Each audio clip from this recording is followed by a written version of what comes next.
In this problem, we are going to discuss audit of provisions under the topic audit of liabilities. In this particular problem, we are going to discuss two common examples of provisions. One is estimated liability for warranties and another is estimated liability from premiums. So they are considered provisions because they are a type of estimated liability. Now, just to explain the nature of premiums and warranties, so let us give the background first of the nature of these items. So first, for warranties. So warranties, or a warranty rather, is a promise or guarantee made by the seller to a buyer to repair or replace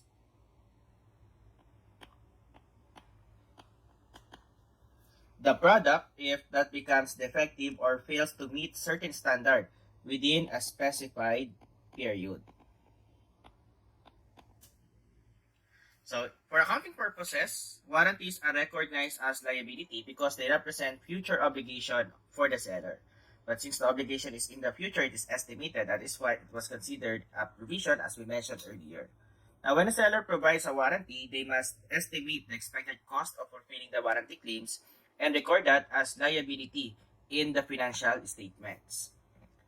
The seller will also recognize as an expense called warranty expense in the income statement, which is matched to the revenue generated from the sale of the product. So that is why the accounting for warranty is accrual method. Expense will be recognized at the time the related sales occur, regardless of the actual expenditure.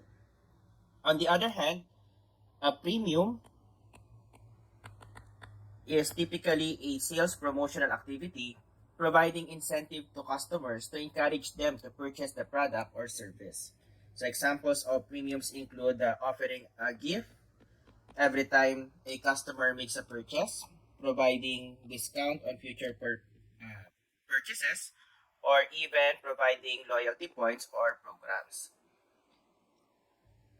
Now, in accounting, the cost of providing sales premium is considered as marketing expense and also reported in the income statement using accrual method also.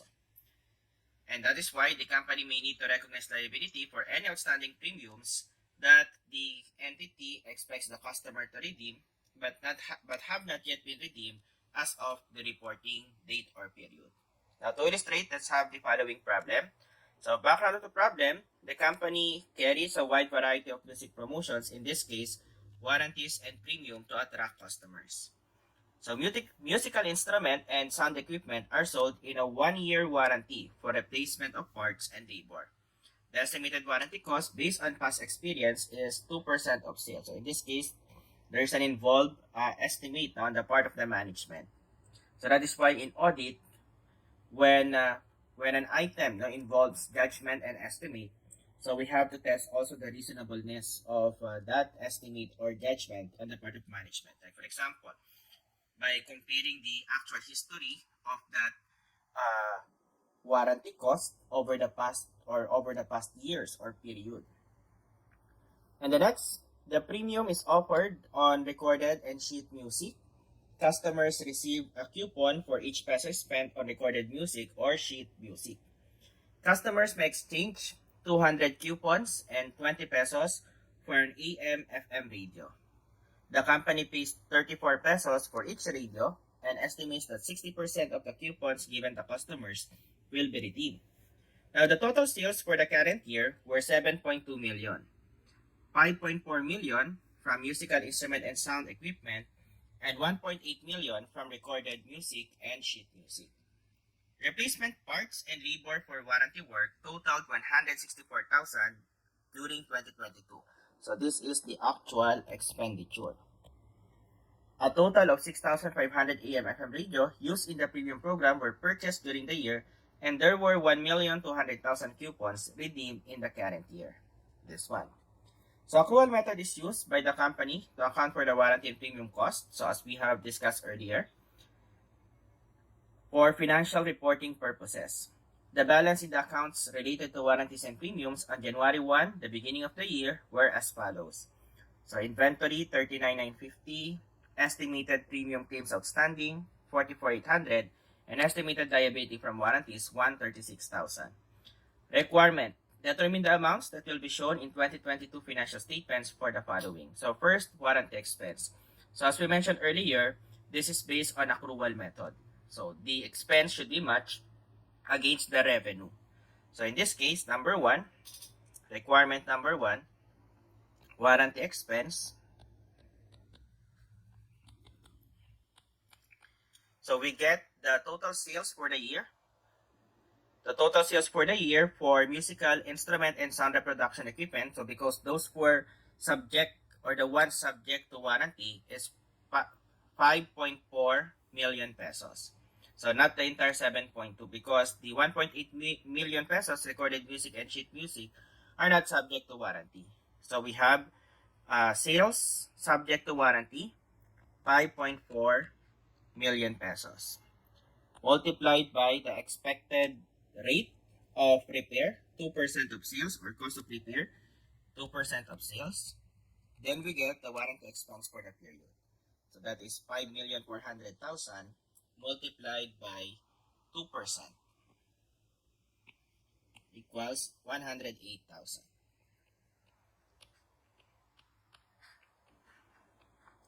So requirement number one, answer 108,000.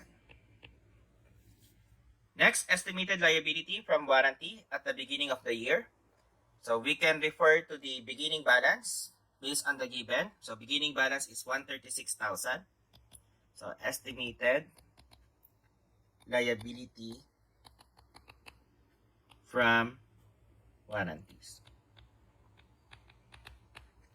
So beginning balance, we have 136,000 plus warranty expense for 2022,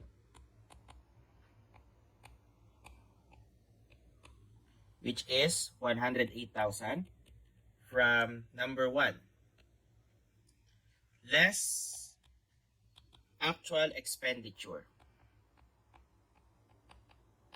So meaning to say, the warranty liability will be decreased by the actual expenditure during the year, which we have already identified earlier as 164,000. So less 164,000.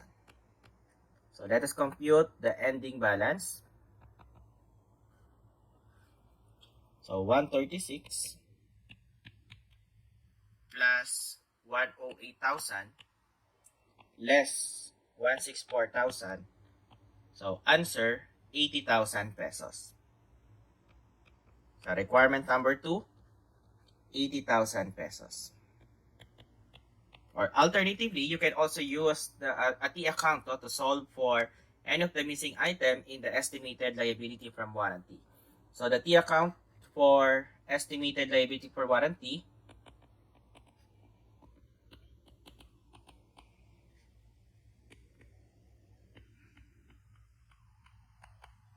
will have a credit beginning balance. It will be increased by expense during the year, and decreased by actual expenditure and any expiration. So since, as we mentioned earlier, warranty cover only specified period of time, if it expires, then it will also decrease the related liability. So in this case, the beginning balance was 136,000, the increase was 108,000, and the actual expenditure is 164,000. So in this example, there is no expiration. So therefore, zero under expiration. So ending balance, 136 plus 108,000 less 164. So we get 80,000 ending balance credit. Next, requirement number 3. So premium expense. So for the premium expense,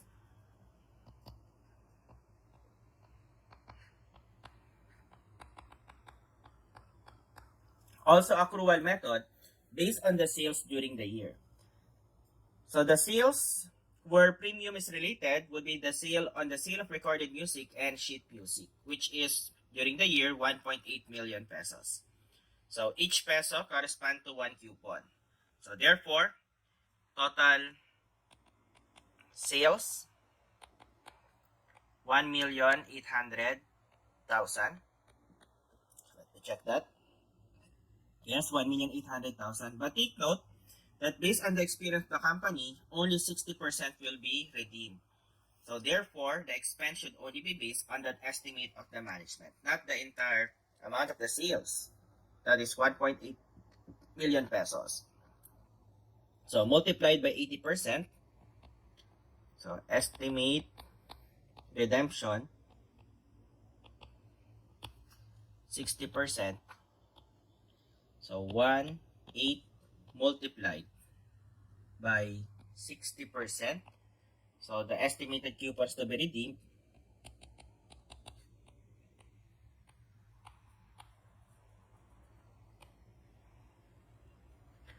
$1,080,000. So divided by the conversion rate.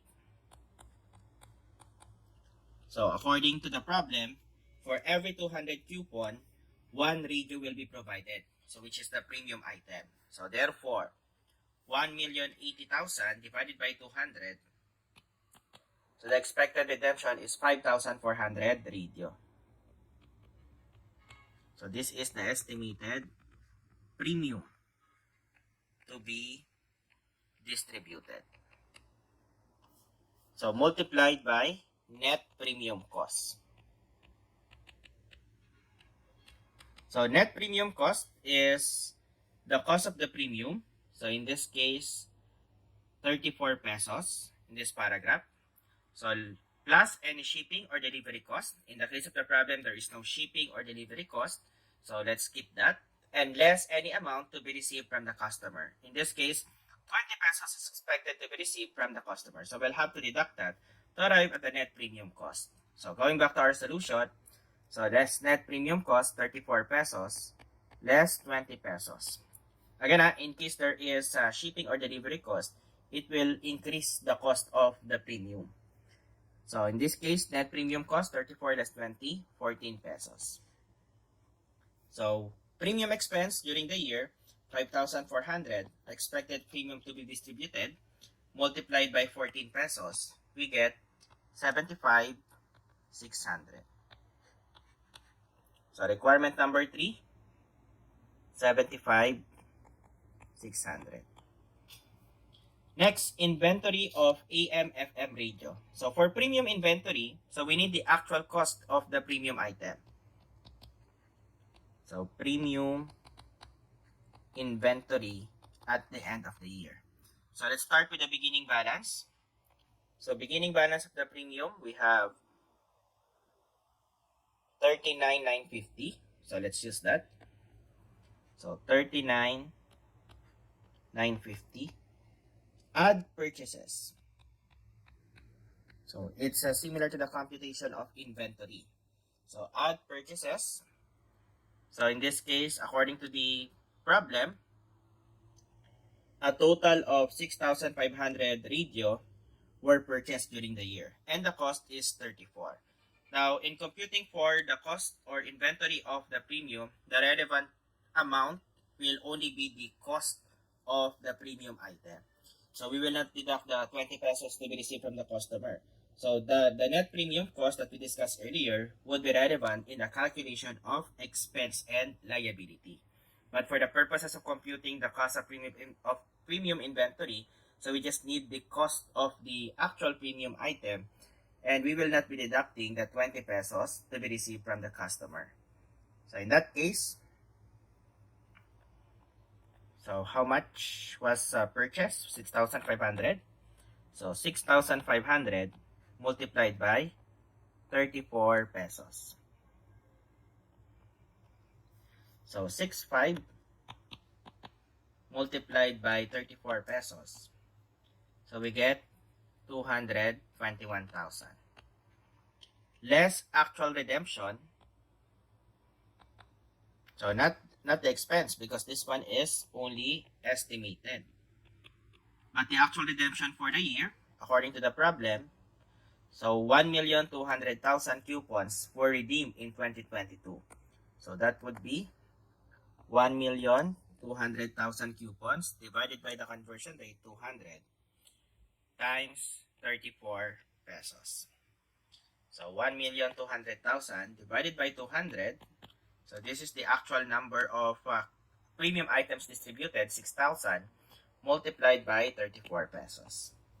So we get 204,000. So to compute the ending balance, 39,950 plus 221,000 minus 204,000. So therefore, ending inventory, 56,950. So using the account, premium inventory, beginning will be here on the debit. Purchases at cost will be on the debit side as well. And redemption, actual redemption, will be on the credit side. So ending balance, 56,950. So answer for this requirement, 56,950. So 56,950. And for the liability, last one, number 5. So number 5, estimated liability from premiums. We can start from the beginning balance. So beginning balance is 44,800.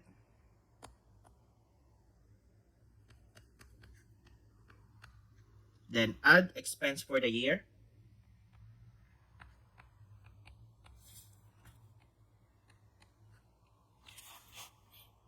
So this is 75,600 from number 3 earlier.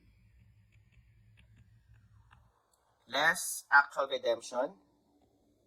So we remember earlier, the actual redemption is 1,200,000 coupons divided by 200. So that is 6,000 radio or premium item, 6,000. But this time, since we are computing about the liability, then the basis of the amount is the net premium cost, and the net premium cost is 14 pesos. So when calculating for the inventory, we need the actual cost of the premium item. But if we are computing for the expense and the liability, we need the net premium cost. So which is the cost of the premium item plus any delivery or shipping cost minus amount received from the customer. So 6,000. So this is the actual coupons redeemed, computed from here, multiplied by 14, net premium cost. So 14 is the net premium cost, equals 84,000. So balance, 44,800 plus 75,600 minus 84,000. Ending balance, 36,400. So if you use the account for estimated premium liability, so beginning balance is 44,800 plus expense 75,600 less actual redemption 84,000. So ending balance we have 36,400. So answer, requirement number 5, we have 36,400. So you can pause if you want to copy the related solution. So answer number 5.